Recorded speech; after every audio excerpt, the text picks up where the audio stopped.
Hail, Internet! It's Paul. It's Matt. The Dork Lords. We are here talking about Counterpart. Season 1, Episode 8. Love the Lie. Which is a reference back to, I want to say Episode 6.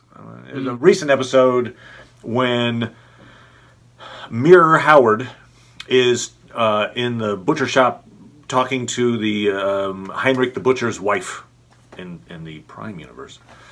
And basically says, hey, you know, she's like, I didn't even know who he was. The guy, he's dead in the back without any fingers now. Yeah. But, who is he now? Yeah, who is he now? But I didn't know who he was. And Mira Howard's description is, hey, you just got to love the lie. If you're going to be with these people, love what they present themselves to you as opposed to what they actually are.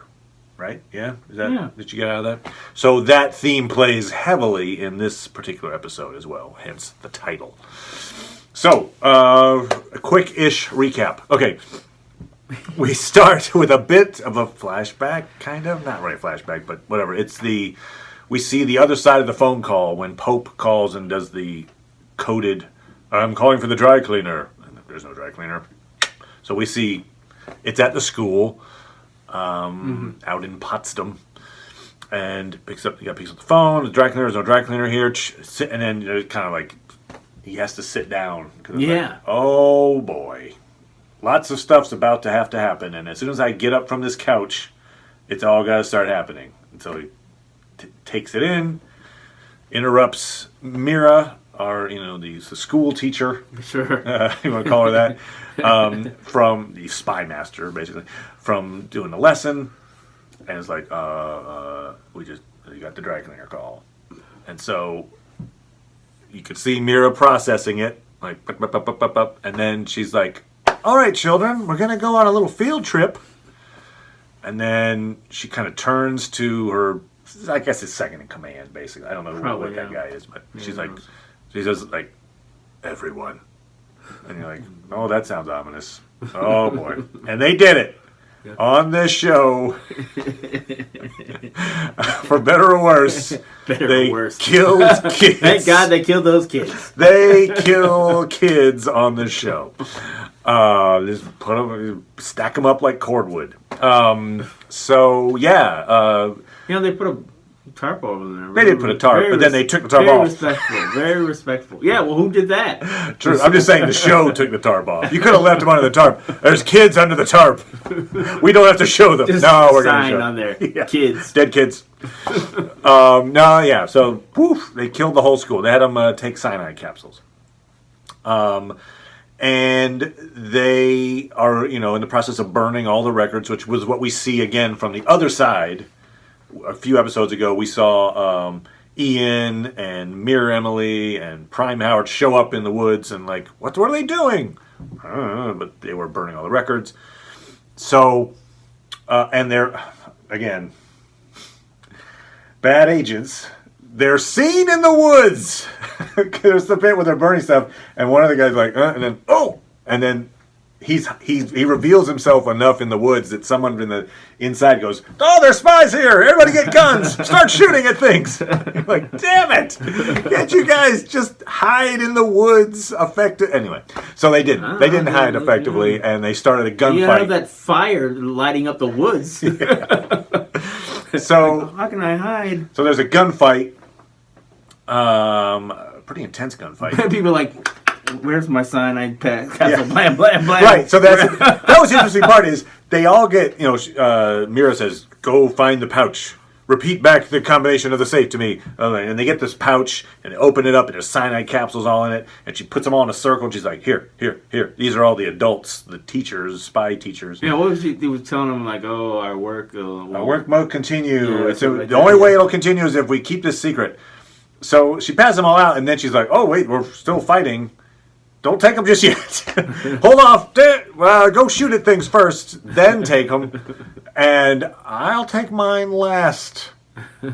Everybody, on the count of three. So she conveniently doesn't take cyanide capsule and is escaping out the back door, which, by the way, bad spying.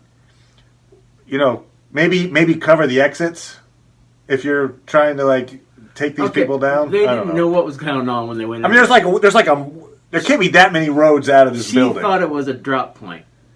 Agree. Well, right, but I'm just saying So now once you've established it's not. I don't know. Maybe you think like, is there another exit? There's What like are a they giant. doing? There's a very long. It seemed like a gravel driveway out the back. Like, I don't know. Put one person coming. They're like, oh, there's a car coming. I don't know. Anyway, they didn't do that, and so Mira's going to escape, but her second in command shows up with a gun, and there's kind of a tense moment there where you're like, is he going to shoot her? I mean, he's like, where are you going? Oh, well, I couldn't commit suicide because we still have work to do. No. She didn't say that. Didn't She said, Did she like, imply it? yeah, it was all implied. What she's trying to do is just, in that Our moment... work isn't finished yet, she says. Yeah. And Are you coming? Are you coming? Because he's like just standing there like, what? And I think... I think she's playing a bluff game in a way. Like she's not bluffing, but saying like... I feel like he is asking about, what about the others? And it's like, oh, their work is done. Is what she says. Yeah. But he's got this gun. Their work is finished. And you see him processing the moment. Like, if it's really important that everybody dies, you leaving is... What? I don't... Anyway. I don't know. I think you're inferring a lot. Okay, I just felt like there was this moment where she decides, I'm not going to give him time to think about this. I'm just going to accelerate the matter. I'm going to get in this car, and I'm going to say, are you coming? And what I'm hoping is he doesn't go, nope, or whatever. You know, like, I felt like there was a moment where he could have decided, I think we need to die just like our brethren inside. And she doesn't give him time to think about it, and he decides, yeah, you know what, living is good. I'll get in the car and go away. Maybe, all right, whatever. I feel like she has an idea what they're attempting to do. So, okay. Oh, you think? Okay, right. I mean, like, oh, I've got another part to play in this. Right. If she doesn't, then I would be okay with us not seeing her in the next 2 episodes at all. Right. Maybe not seeing her until next season. I don't know if we saw her in the trailer or not. So, because I feel like what we'll see is like they're really trying to focus all the action in the next 2 episodes. So. Right. 2 episodes left in the season. So anyway, there's just mass casualties. There's just tons of people dead, either from cyanide or gunshots. There's a bunch of dead kids. Ian gets shot in the arm. Yeah. Howard discovers the kids, and Howard is uncharacteristically for Mira Howard seems to be affected by it, which Ian thinks is curious. Right. Because it's not Mira Howard. Right. And so, yeah, we'll stay on that topic. I mean, obviously, it switches back and forth a little bit, but we'll just stay on this in the Mirror world for a second. Yeah, so they continue to investigate the school, and a very interesting bit. I tried to like zoom in, and I couldn't get a lot of extra imagery out of this. But there's Mirror Emily finds this in one of the classrooms. This big timeline, 2 timelines, and so it's got like all these photos, and it's showing big differences between the 2 worlds. And one of the differences apparently is 9/11. Yeah, she's holding up a picture of 9/11. Is like, hey, look, this happened in the other world. So they didn't have 9/11 in Mirror World. Yeah, look at that, lucky bastards. Yeah. They just lost 7% of the population to a disease. And I assume Al Gore's president. So right? Yeah. Okay. All right. So it's 50-50 now. So she's starting to put the pieces together. Mirror Emily seems to be... She's crazy. No.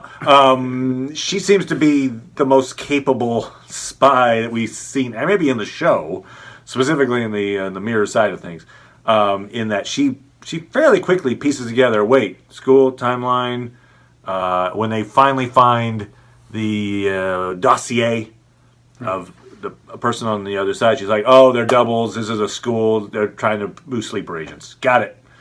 I was like, oh, good on you, Emily. Yeah.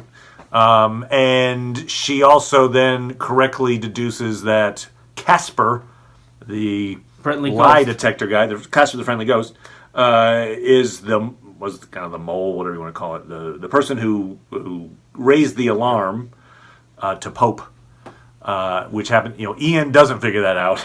Ian's like, "Hey, why are you going to help out Howard?" She's like, "Well, maybe you ought to deal with Casper since that's the only way that we could have been, found out." He's like, "Damn it, you're right. Good person, and I'm horrible at my job." So we assume Casper's going to have some problems. I think we see him in the trailer for the next episode. I feel like we see Ian looking for him. Okay, is that what it is? Okay. So And Pope's talking to Pope. Yeah, he's talking to Pope, right? You gun. The finding of the dossier was a little convenient, I thought, but I don't know. It's the guy sitting in the couch and like, what's in my back? Oh, look, the most important thing we'll find all day. Anyway, but he found it, and good on him. He just sat on it, and there it was.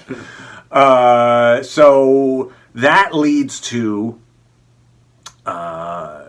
Howard. Emily has yet another good idea. Hey, Prime Howard, let's take you over to the customs folks, and let's see if we can track. Yeah. See if this guy showed up at any point. Yeah, it's like, you still have friends in customs, don't you? He's like, do I? Do I? Am I? Yeah. Yes, of course I do. So he goes to customs. They show him the trio of evil people that are trying to do Project Indigo. So their identities have been revealed now to the right people in the show. Emily, upon getting this information, says, you know what we need to do? The only person we can trust on the other side is Mirror Howard. So let's set up a conversation between you two in one of those, I don't know, she had a name for it, but basically the conversation rooms. Yeah, where we first saw Howard exchanging information with someone on the other side. So we know he's actually good at using those rooms. It's not like, what? Where do I go? He's certainly been there before. Yeah. I mean, he wouldn't be totally clueless about, do I walk in the door with the red light? Yeah,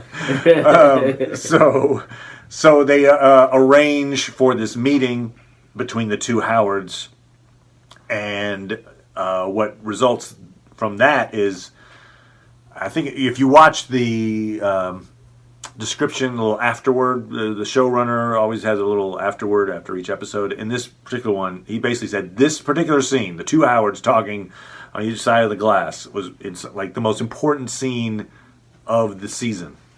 And it's probably what was in somebody's mind when they were picturing like how the season would look out. Like, wouldn't it be cool if we had each Howard in the other one's world talking the truth to each other from the other side of a piece of painted glass. Yeah.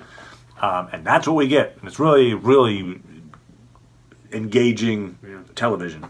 J.K. Simmons does a great job displaying these two folks. And we start with the basics. Prime Howard tells Mirror Howard, hey, here are the three names you need to figure out. They're on that side. They're plotting something horrible. All right, that's done. And he's like, well, that's all we needed. Then we'll just... But then, so truth-telling starts happening. So Prime Howard is upset because Mirror Howard didn't tell him, lied, just out lied, told him that Emily, in the mirror, Emily was dead, when she's obviously not. Didn't mention they had a daughter. His whole life was like, this is a lie. So he's like, well, thanks for telling me that. You're a jerk. And so Mirror Howard's response to that is, you know what, you should be thanking me. Look at you now. You're like standing up for yourself. You're not just a meek little worm. And so, you know what? You're welcome. Which doesn't go over well. Of course, he complains about how he has to endure this guy's life. Right. Oh, God, over here in the Prime world. Prime Howard is not, pleased with that idea or the concept, and he basically says, I've actually been improving your lot over here, and it's actually not that difficult. I just listen to people, be nice, and your daughter's starting to come around, and your wife's actually sympathetic, which pisses off Mirror Howard, because Mirror Howard's like you're trying to horn in on my wife, who I kind of care about. I guess loves. I guess, he I mean, probably. I don't know. But he's don't upset that. And He tells them to stay away. right. Hey, what do you think you're doing? Prime Howard's like, look, it's not my life, but there's a point there. Like he is, you could tell, you know that Prime Howard is, certainly wishes he had his daughter around, and it's like, oh, well, here's the daughter. That's interesting. But they continue arguing with each other. Who's better, basically, in some ways? Who's a better person? And in the middle of that struggle, Mira Howard, some other information we learned, we'll talk about that in a second, is that Prime Emily has woken up from her coma. Now she's still vegetative, basically. Yeah. And she's not talking, not like, hi everybody, I'm Emily, remember me? She doesn't talk yet, but her eyes are open. And she's not in a coma, kind of. So she's made an improvement. Anyway, Mira Howard brings it up. It's like, oh, you haven't asked about your wife, your Prime wife, Howard. Well, as a matter of fact, her situation's unchanged.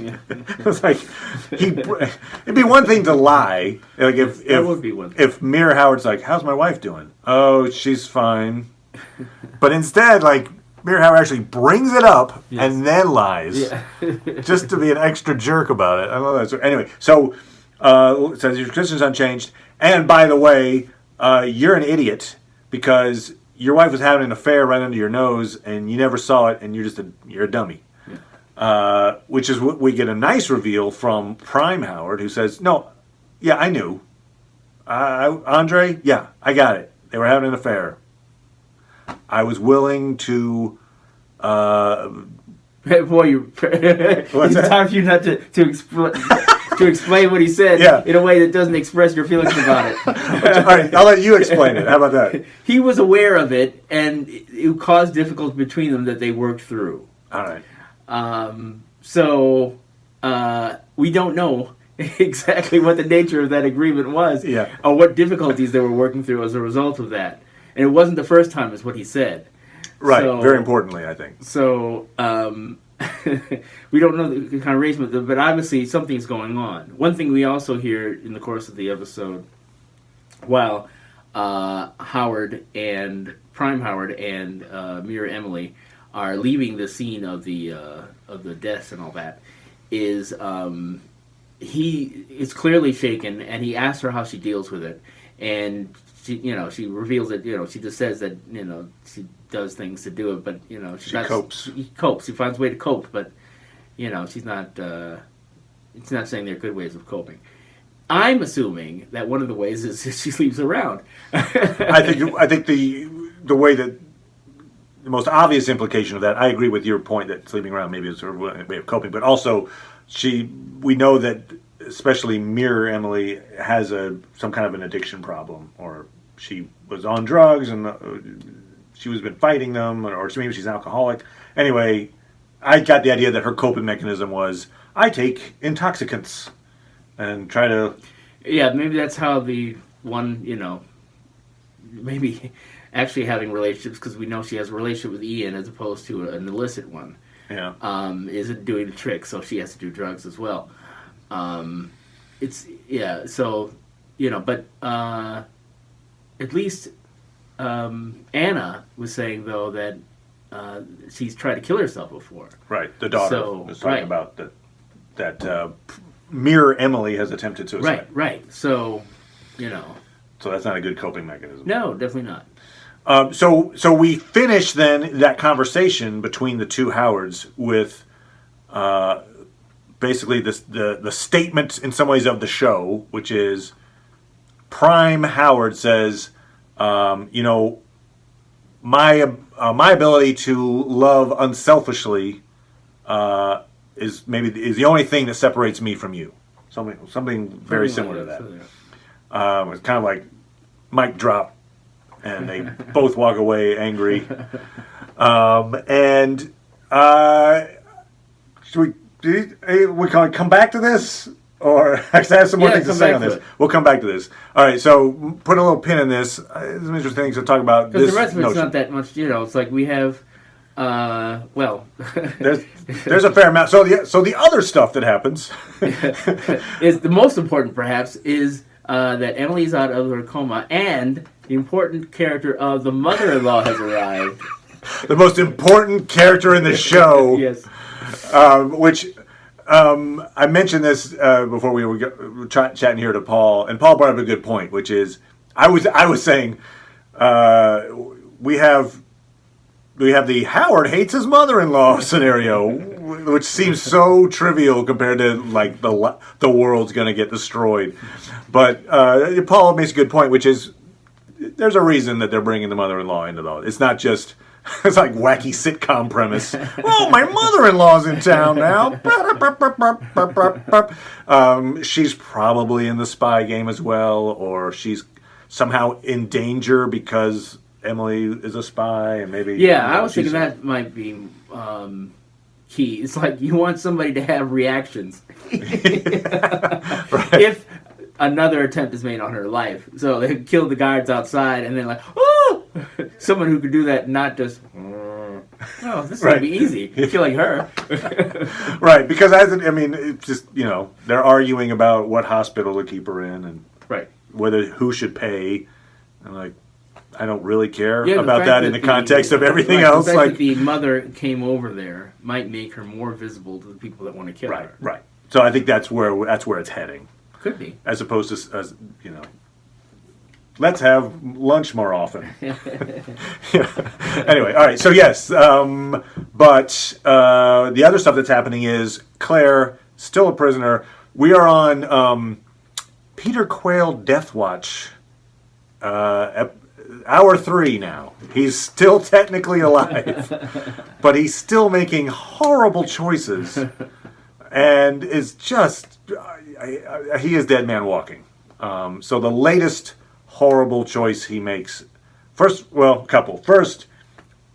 he's handcuffed his wife to a radiator in their hallway, and like time goes by. He mentions at one point, "Oh, we had the party last night." So at least the day has gone by. Yes. Where she's just hanging out in the house, and he can't look after the kid. The kid's crying, so he's like, "Oh, here, you take care of the kid, okay?" Well, she has to beg him. Yeah, but he relents. Yeah, but she has to beg him. It's not like, okay, here. It's more like, you want me to do it, and I'm tired. I can't shut this baby up, and he has to be fed by you because you were the one who are obviously lactating. I'm not. Okay. This is a highly trained spy, lethal spy. Yes. And he's just treating her like, oh, you're a like, I don't know, a lovable scamp that I'm gonna make sure I take you in to the authorities. Like, this is a person that could kill you almost at any moment. And it's kind of just I feel like she's choosing to stay captured for now because it's in her self-interest to maybe not try to run, because if she runs, then she's automatically guilty. So she's like, all right, oh, this impossible to escape handcuff from this impossible to escape radiator. I feel like she's just biding her time at this point. And we know that she's still not coming clean because she lied about killing the actual Claire. She's like, oh, she was extracted. I don't know what happened to her after that. I'm just. Yeah, she's living a nice life on the other side. Yeah, probably. As far as I know. I get cards from her occasionally.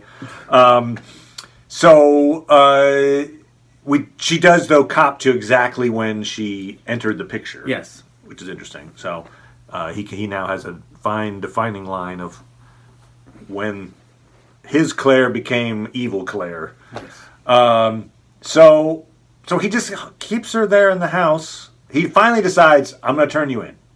Of course, he announces it to her. Doesn't have to.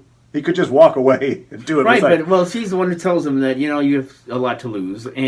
Which she says that out of desperation. Because she sees he's walking away to go tell on her, and she's like, wait, oh, you have a lot to lose too. Remember your kid, and remember it's you, and you're in trouble. And so she convinces him to not turn him in. But if he had just done it instead of... Let me tell the person who's most at stake in this what I'm going to do. Well, clearly he's not handling it well. That's true. Yeah.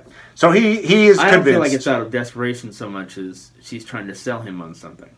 I mean, yes, I suppose she's desperate, but it's like, I mean, she's bought his complicity because that's what he's doing basically. Yeah. I mean, she's saying she's a good agent. I think we were thinking that she would potentially be an ally for the. Right, we were wondering if she could be turned. She's still not. She's not. She's saying you can't stop what's going to happen. It's going to happen anyway. She does tell him about it's still your fault. It's a war. It's what you guys did with the flu. Yeah. Screw so you guys. She's not sympathetic to them. She does care about her child, and she's trying to recruit.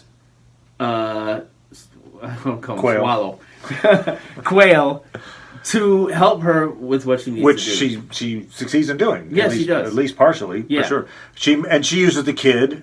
And rightfully so. The kid is a product of two worlds, so they're probably going to want to test the kid's DNA and maybe run some tests to see if there's.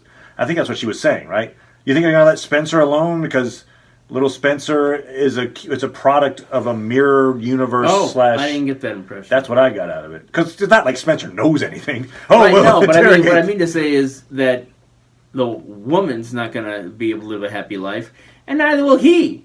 You know, they're not going to be like, oh, you're stupid. We'll just let you go. Right. No, they'll probably put his ass in jail.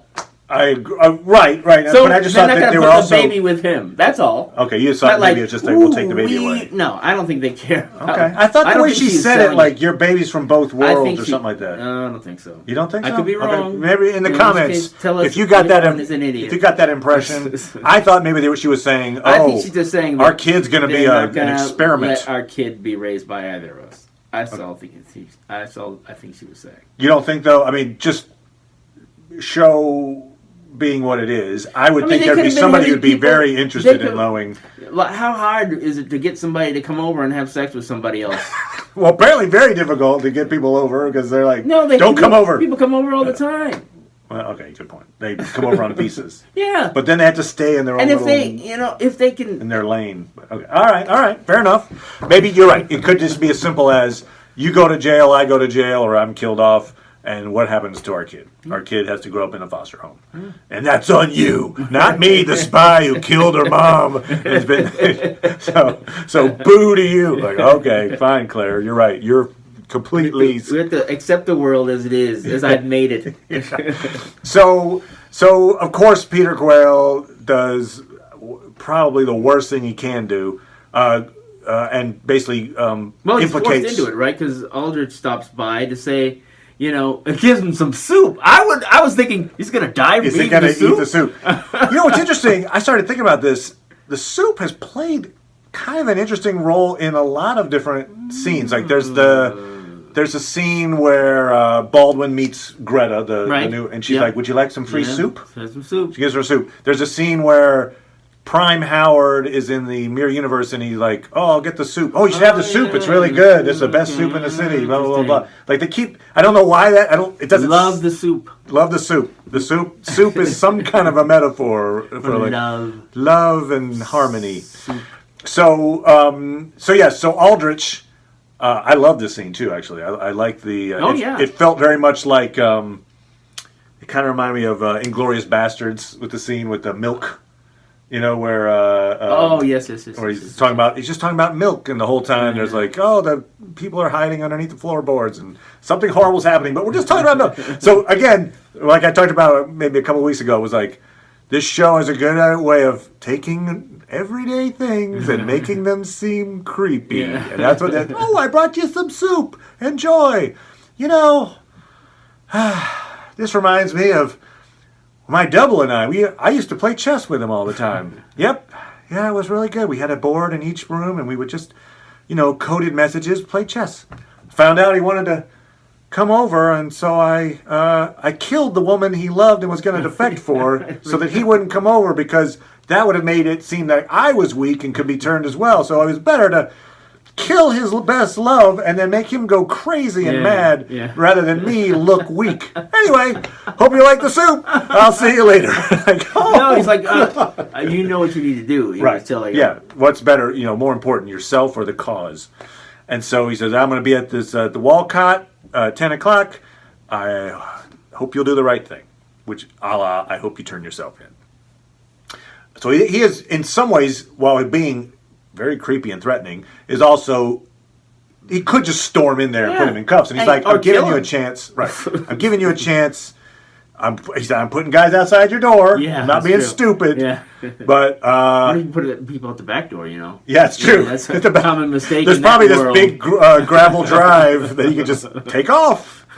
No, he hasn't come to that door. Oh, good. So, Quayle shows up at the bar at 10 o'clock and starts talking, and you get the feeling that he's thinking about turning himself in. Again, he's just trying not to. He's so bad at this. Yeah. I mean, he's just really bad at even hiding his emotions. Yes. During that whole soup talk, he is totally showing how guilty he is. Yes. And so, anyway, he's talking about. He's like, "Yep, in some ways, I forgot how he put it, but basically, in some ways, I'm at fault, but I'm not the mole. Right. But I've been giving information, but it's because I've been manipulated for years by Prime Howard." And that's where we leave off. That's where the episode. And so, he's decided to pin the blame on Prime Howard. Now, both Aldrich and Quayle know that Prime Howard is currently in the mirror world. Right. So right now, the Howard that they would be dealing with would be Mirror Howard, and not Prime Howard. Wait, you said Baldwin knows? Not Baldwin. Sorry, if I said Baldwin, I meant Aldrich. Aldrich, you may have, Aldrich knows, yes. Yeah. So he's pinning the blame on the guy who's currently in the other world. Yes. Right? Yeah. And both of them are aware of that fact. I was thinking at first when he said that, I was like, oh, maybe Mirror Howard's going to be in real trouble here. But really not so much. They both are aware, like, that's not the guy.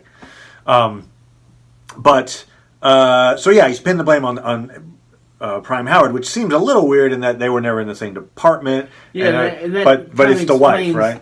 At least it kind of sets up Aldrich believing that Prime Howard could be a threat because he told him earlier, like, you think I don't know you exactly who you are based on the more competent spy that I've seen.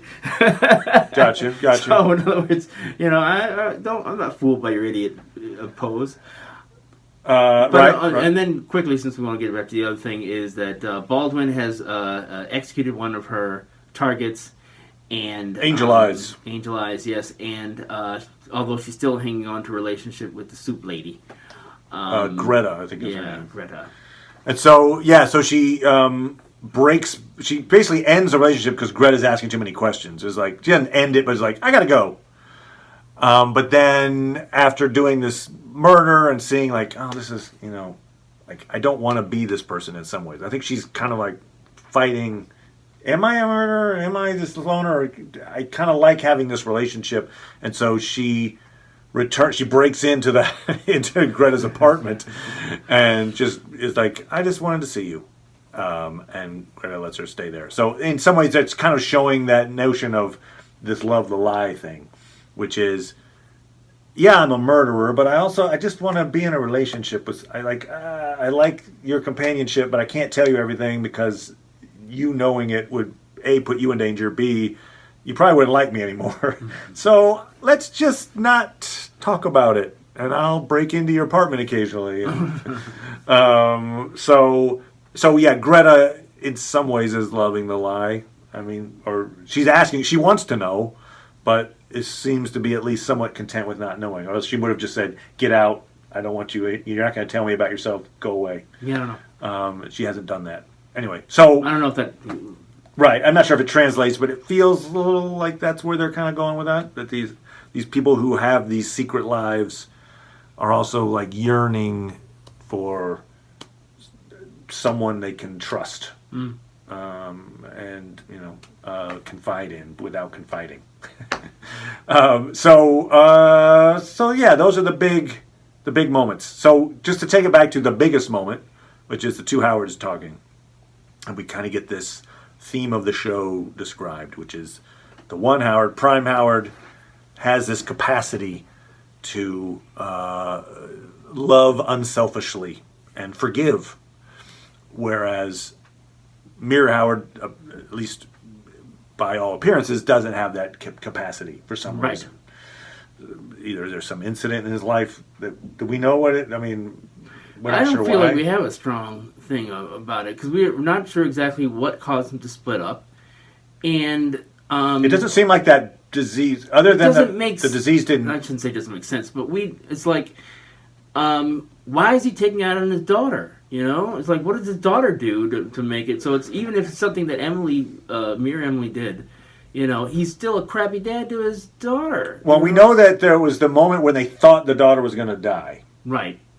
But that was like, you know, not from soon after she was born. From the plague or whatever. Oh, yeah. And that's what drove Emily to even look at taking drugs, I think, was her. Oh, I think she started coping right with the grief or the tension of possibly having her so daughter maybe die. that moment came for Prime Emily when she miscarried.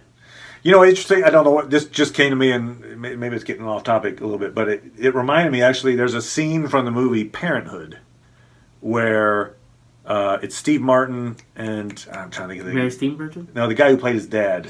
Oh, it was Jason Robards. Jason Robards. So Jason, nice job. So I'm very fond of that movie. So I am too. So Jason Robards has this moment because they don't get along. No. They're like father and son at odds. Yep. And it's near the end of the movie. Yep. Jason Robards does this scene where he's like, you know, we thought you had polio once upon a time. I hated you. And you know what? I hated you for that. I hated you for making me care, basically.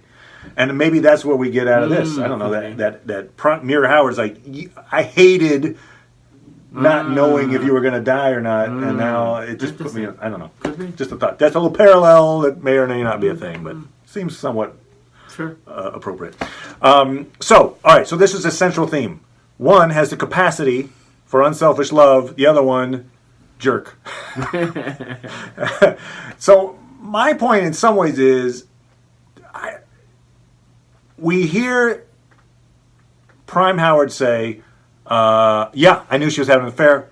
It was not the first. Right. And we were trying to cope with it. I don't know. I mean, it sounds like Prime Emily wasn't going to change. Like, she had a series of affairs. He knew about them and was like, whether he said, don't have any more affairs, or I'm cool with it, or I'm not going to talk about it. None of those solutions sounds healthy. It doesn't sound like it's a healthy relationship to be like, well, all right, I hope you go and screw around on me again, and I'll be there when you get home. Like, if it's being held up as that's the way a healthy relationship goes, that's wrong to me. And maybe it's not trying to hold that up. Maybe it's just saying, hey, when it comes to spies and assassins, you're not going to have a healthy relationship, so you just have to do the best you can. But it felt like they were trying to hold it up like, oh, look, see, Prime Howard has this really deeper understanding of the human emotion. I'm like, no, he's getting walked on and is just agreeing to live a life where he's going to be like emotionally abused, basically. I think it's possible that what they're setting us up is something big in Emily's past that she's had difficulty trying to deal with. And both Emily's? That's why they both had a problem with each other. One thing she said is that found out who I really was or something. The Mir Emily said that about Howard, and that he couldn't forgive her. Right. So, now we're starting to know that, you know, the other Emily is having difficulties too. We also do know that to your point, Prime mother-in-law, Prime mom, obviously has not been a good parent. Right. I mean, it's not just that she doesn't like Howard. Right. And Howard doesn't like her. He doesn't like her because some way that she raised Emily was not good. Yes. Like, oh, now you're mother of the year. Yeah. And you were sitting, she's sitting there on her phone and like, oh no, whatever you think is best, and I'll do the thing. He's like, I'm not buying your act. Right. So she has not been the best parent. Yeah.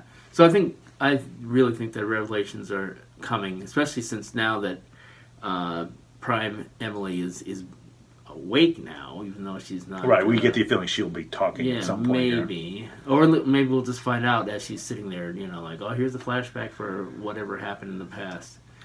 So anyway, I mean, for me, one thing that I'm imagining is what they're setting up is what Prime Howard is sacrificing in order to be there for his wife.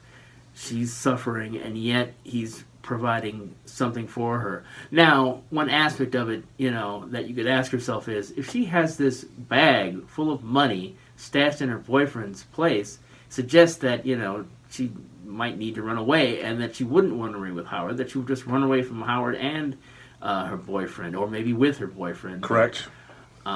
She didn't stash it in her home, she stashed it in her boyfriend's place. So it's arguable how well his relationship, Prime Howard, is with Prime Emily. Obviously now we've seen some problems, and I grant you that it doesn't seem to be making Howard very happy, but I think what he's suggesting is that he's making a sacrifice for his wife that he's willing to make.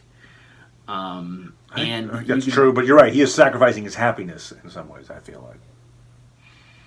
Which people shouldn't necessarily have to do. It's usually an act of love isn't like... Right. And I agree not to be happy for the... Right. I mean, and perhaps what they're saying is, though, that, him making all those sacrifices kept him from being the kind of man that could accomplish things like Howard. Mirror Howard. Right.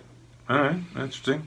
That's a kind of maybe we'll see a bit where maybe she wakes up at the end of the even the capper to the end of the season. Could be like this whole thing happens. They theoretically will resolve this problem of the Indigo Project Indigo, and then maybe the last beat would be like she wakes up and it's like where's Howard or something like that, or like we go, oh, she's back. Yeah. Or they let us know what that event is, and then we finally see her come to some sort of consciousness, and it's like, oh shit.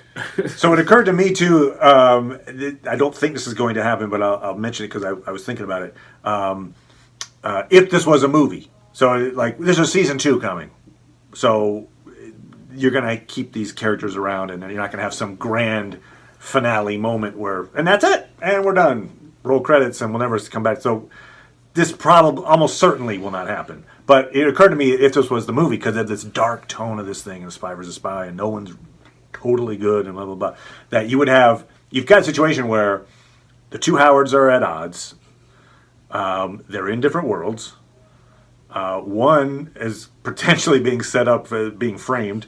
You could have Prime Howard, who's been kind of the good guy all along, just go, you know what, in this world I've got a daughter.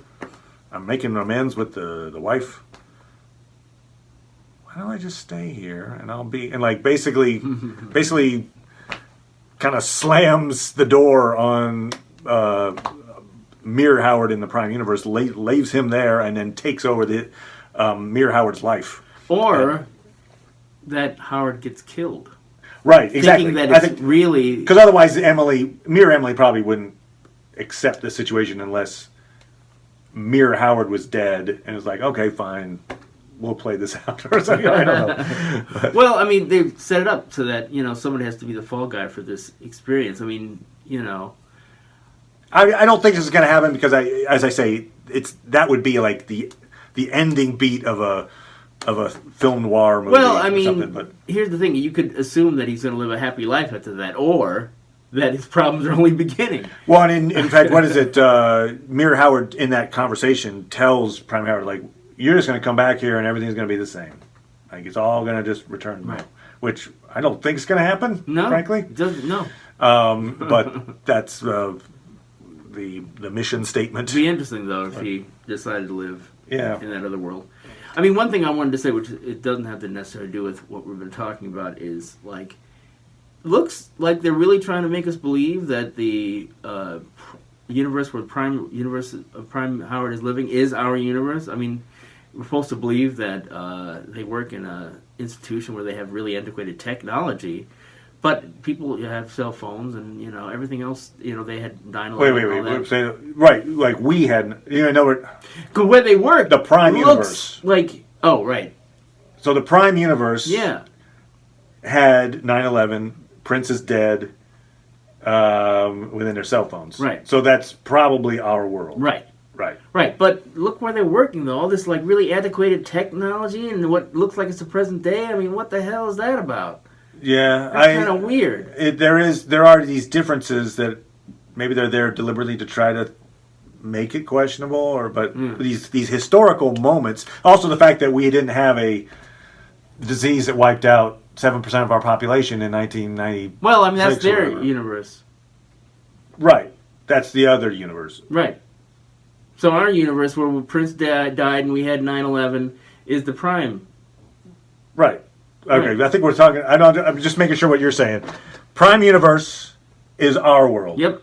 Okay. Right. Yeah. And yet there's some weird tech going on. Right. Right. Right. There's this place where they're like, "What the? Why are we working in an antiquated place?"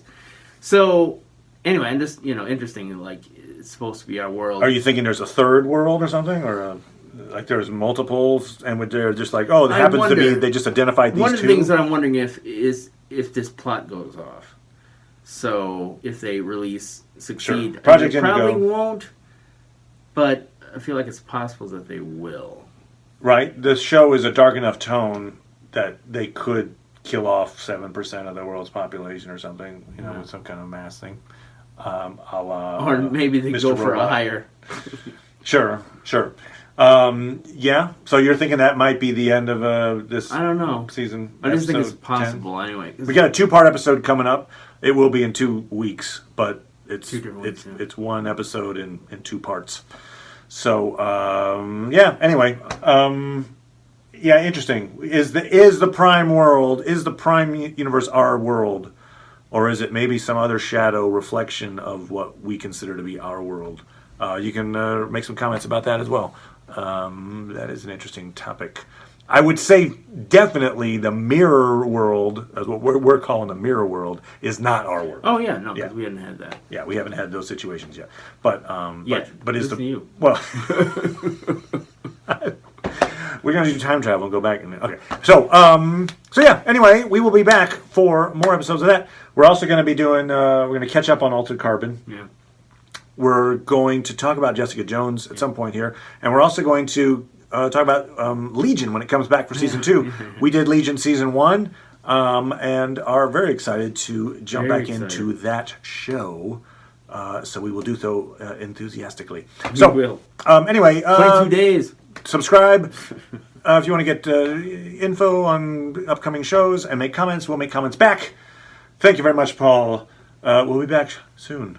Bye, everybody. Bye.